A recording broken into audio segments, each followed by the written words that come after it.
Welcome to My Expat Stories.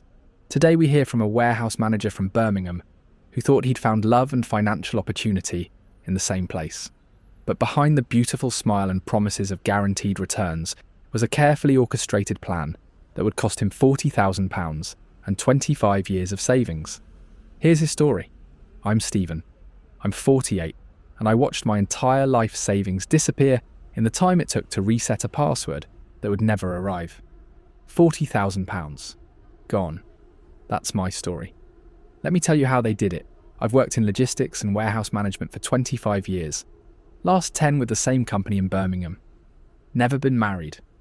Had a few long-term relationships that didn't work out. By 2022, I'd more or less accepted that I'd probably end up alone. I wasn't miserable about it. I had a decent job, a small house that was nearly paid off, about £45,000 in savings I'd been building up for retirement. In November 2022, a mate from work convinced me to go to Thailand with him for 2 weeks. His name's Gary. He goes every year. Divorced in his 50s. Loves Pattaya. I'd never been to Asia before. Wasn't sure about it. But Gary said it'd do me good. Get some sun, have a few beers, relax. I booked the trip. We stayed in a hotel on Beach Road in Pattaya. First few days were exactly what Gary'd promised. We drank, we ate, we walked around. We went to the bars. It was fine, but it wasn't really my scene. I'm not a big drinker, and I felt a bit uncomfortable with the whole bar girl situation. Gary loved it. I felt like I was just going through the motions. On the 4th day, Gary wanted to go on a boat trip to some islands. I said I'd sit that one out, just wander around on my own. I ended up walking down to Central Festival, the big shopping mall, just to get out of the heat. I was sitting in a coffee shop on the ground floor, scrolling through my phone, when a woman sat down at the table next to me. She was Thai, maybe mid-30s, very pretty, dressed nicely in a business-style outfit, crisp white blouse, dark skirt. She smiled at me, said hello, asked if I was on holiday. I said yes, and we started chatting. Her English was excellent, much better than most of the people I'd spoken to so far.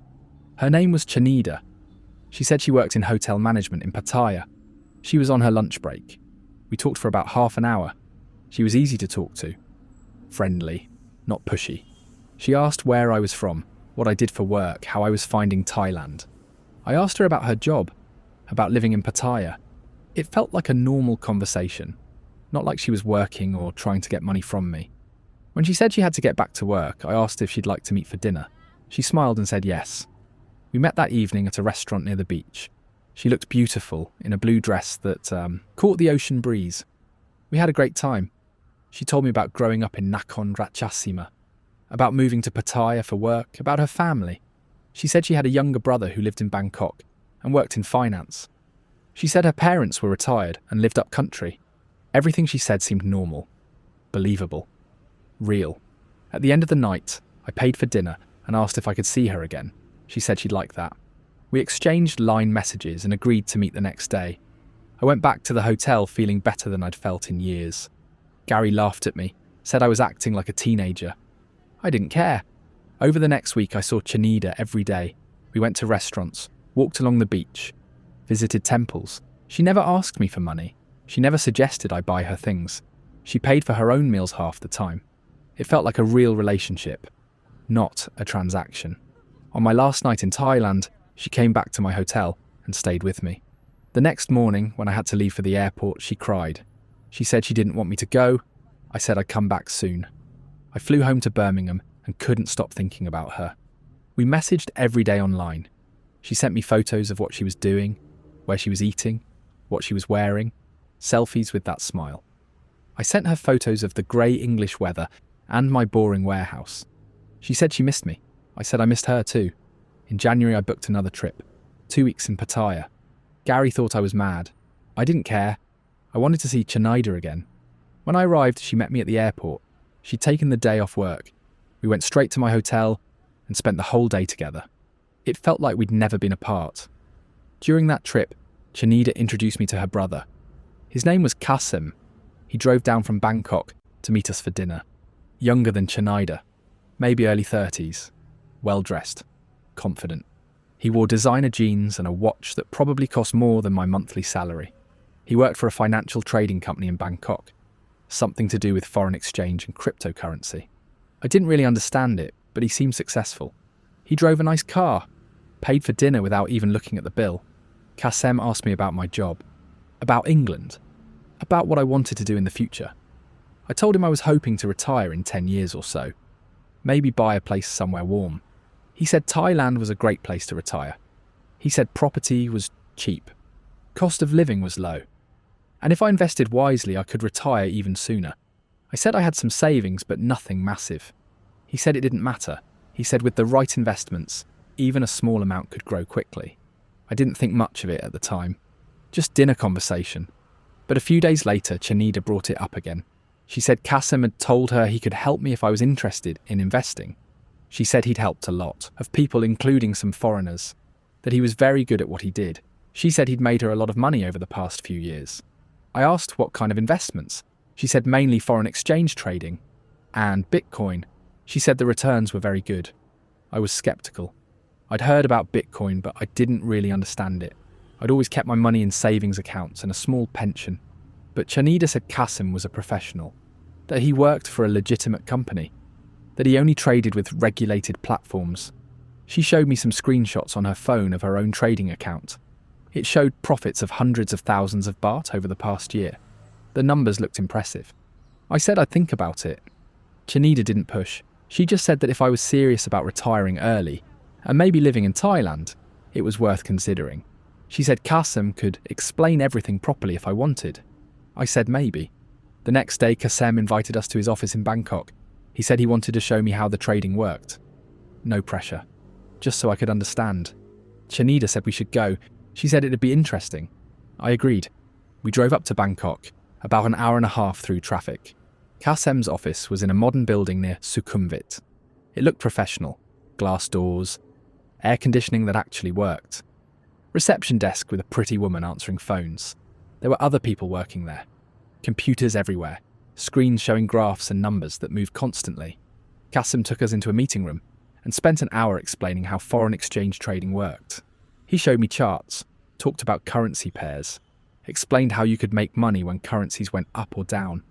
He made it sound simple. Then he showed me his own trading account.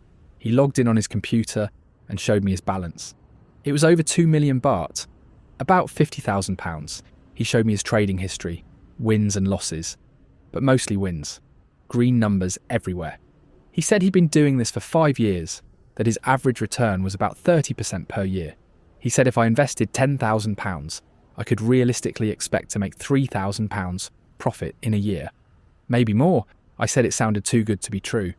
He laughed, said that was what everyone said at first. He said the key was discipline, strategy, using the right platforms.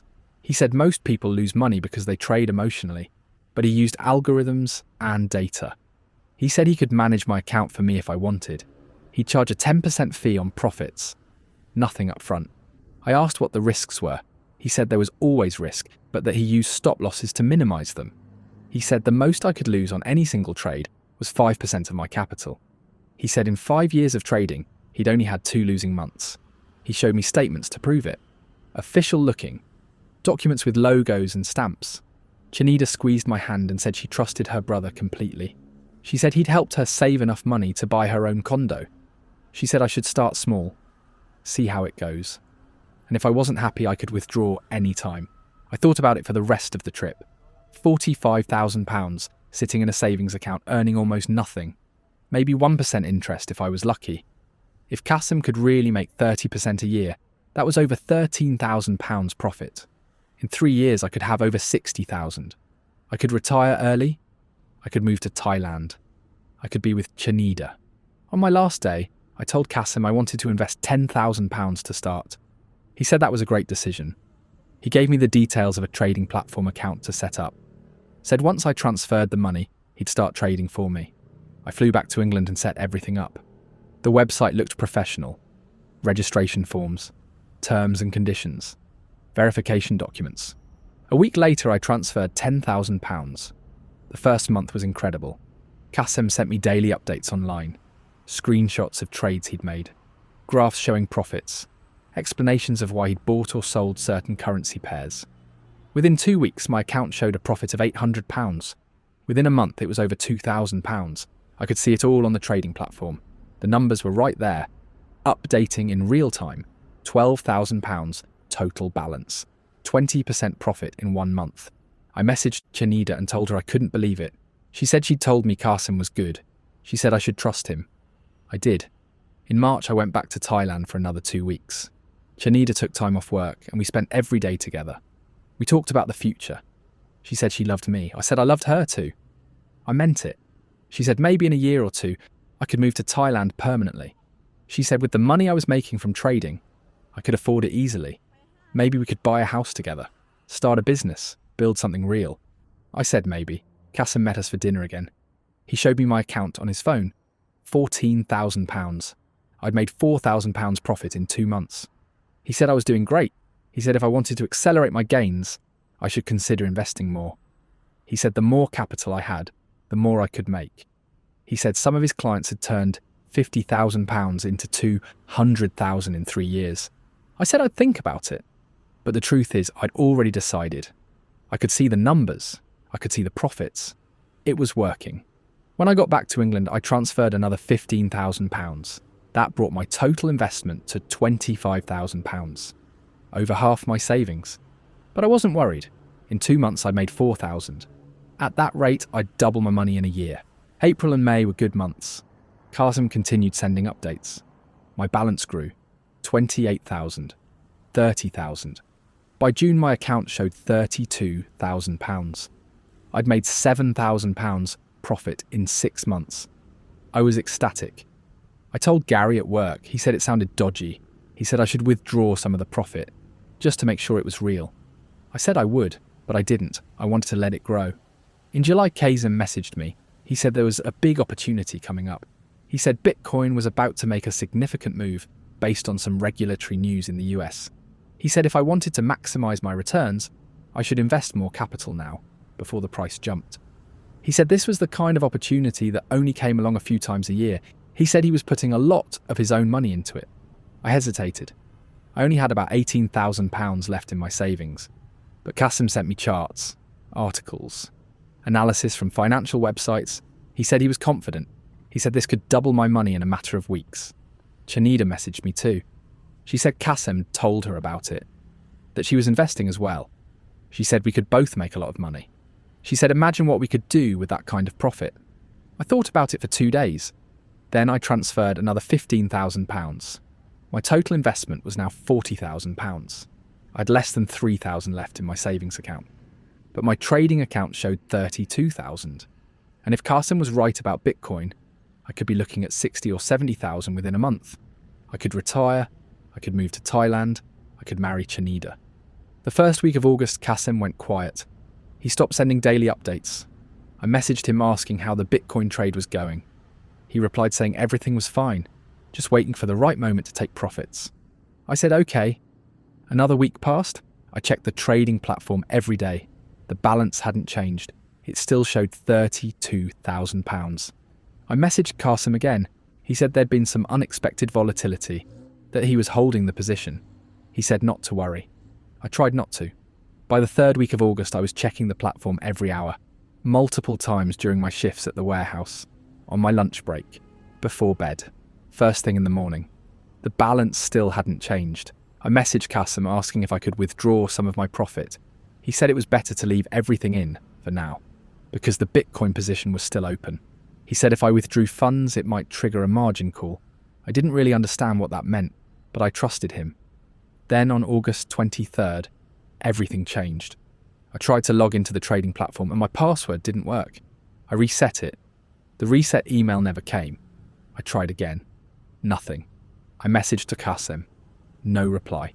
I messaged Chanida. No reply. I tried calling Qasim's phone. It rang once and went to voicemail. I tried calling Chanida. The same. I started to panic. I went onto the trading platform's website and looked for a customer service number. I called it. An automated message said the number was no longer in service. I searched online for the company name. Nothing came up.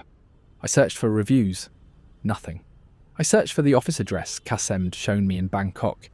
It was a serviced office building. where anyone could rent a desk by the day. My stomach dropped. I tried messaging Qasim and Chanida again. Both accounts showed that I'd been blocked. I tried calling. Both numbers were disconnected. I went onto Facebook and searched for their profiles. Deleted. I searched for Qasim's company. Nothing. I searched for the trading platform. Nothing. I sat at my kitchen table and stared at my phone. £40,000. Gone. Everything I'd saved for 25 years. I felt sick. I felt stupid. I felt like the biggest idiot in the world. I called Gary, I told him everything. He said I needed to report it to the police immediately. I said what was the point? They were in Thailand. The money was gone. He said I should try anyway. I called the police the next morning, explained what had happened. They took a report and said they'd pass it on to Action Fraud, the UK's fraud reporting service. They said there wasn't much they could do if the scammers were overseas. I reported it to Action Fraud online. I gave them every detail. The names, the dates, the transfers, the screenshots. They gave me a reference number and said someone would be in touch. Nobody ever was. I contacted my bank and asked if there was any way to reverse the transfers. They said no. I'd authorised the payments. They'd gone to a legitimate-looking trading platform. There was nothing they could do. I asked if they could trace where the money went after that. They said it had been moved through multiple accounts in different countries within hours of me sending it. It was gone. I couldn't sleep. I couldn't eat. I took a week off work and just sat in my house, replaying everything in my mind. How could I have been so stupid? How did I not see it? The answer was obvious.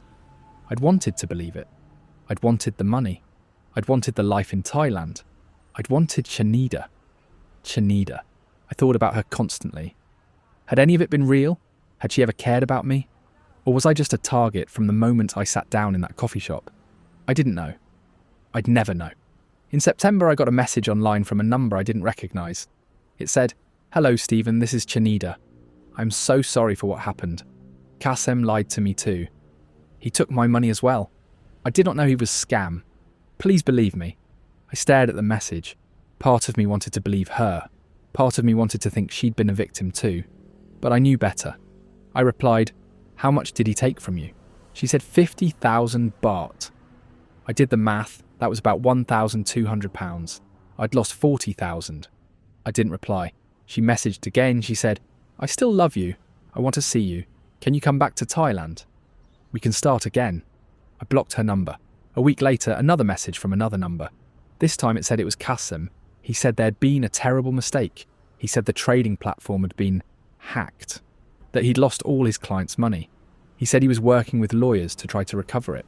He said if I could send £5,000 to help with legal fees, he could get my money back. I blocked that number too. I realised then that they'd never stop. Even after taking everything, they'd keep trying.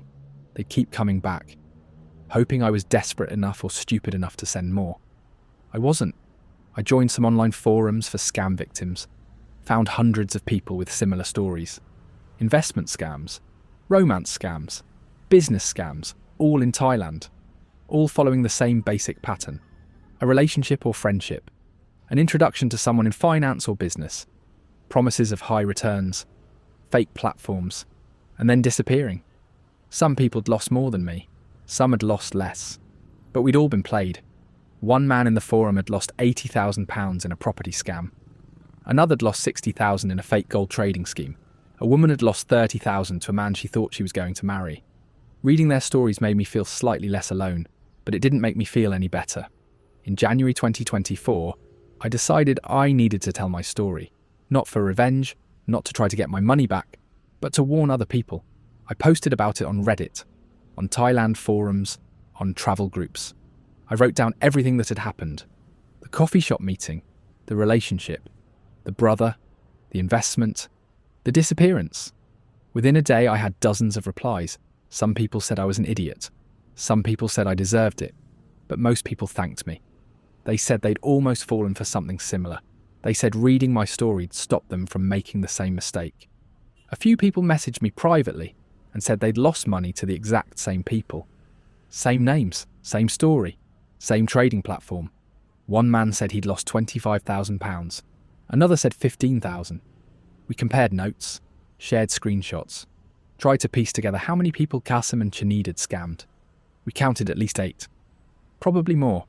I haven't been back to Thailand. I don't think I ever will. The thought of going back makes me feel sick. I see photos of Pattaya online sometimes. Photos of the beach, the restaurants, the hotels. And all I can think about is sitting in that coffee shop, Chanida smiling at me, saying hello the moment everything started. People ask me if I've tried dating again. I haven't. I don't trust my own judgment anymore. I don't trust that I wouldn't fall for the same thing again. I feel like something broke inside me when I realised I'd been scammed. Not just my bank account, but my ability to trust, to believe in people, to think that someone could genuinely care about me.